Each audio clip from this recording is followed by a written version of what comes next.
अगर चॉकलेट का प्राइस 10 से 30 हो जाए तो क्या आप उतने ही खरीदोगे? नहीं ना। तो इसी को कहते हैं law of demand. So law of demand में क्या है कि जब डिमांड सिर्फ और सिर्फ प्राइस की वजह से चेंज हो रही है और बाकी सारे factors like taste and preferences, income, ये सब क्या है, सेम है, तो इसे क्या कहते हैं? Law of demand. Ceteris paribus का मतलब होता है all other factor remain constant. और सिट्रिसिस पैराबिस बहुत ही इंपॉर्टेंट वर्ड है यूजीसी एग्ज़ाम के पॉइंट ऑफ व्यू से। तो सिट्रिसिस पैराबिस का मतलब क्या होता है कि बाकी सारे फैक्टर्स क्या हैं, सेम हैं, और डिमांड सिर्फ और सिर्फ प्राइस की वजह से चेंज हो रही है। And price and quantity demanded का क्या है, नेगेटिव रिलेशनशिप है, इन्वर्स रिलेशनशिप है।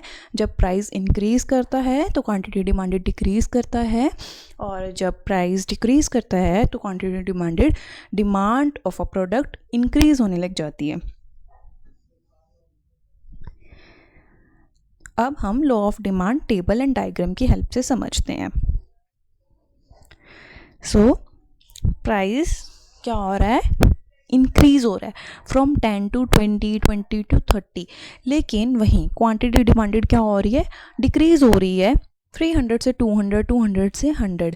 दैट मीन्स कि जब प्राइस इंक्रीज़ हो रहा है क्वांटिटी डिमांडेड क्या हो रही है, डिक्रीज़ हो रही है। Now we discuss diagram. So quantity हमने ली है एक्स एक्सिस पर एंड प्राइस हमारा शो हो रहा है वाई एक्सिस पर।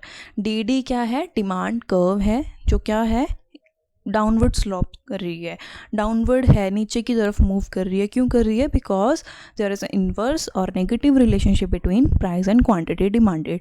जैसे ही प्राइस हमारा इंक्रीज हुआ, 10 से 20 हुआ, तो हमारी क्वांटिटी डिमांडेड क्या होगी, डिक्रीज होगी, 300 to 200 हो गई।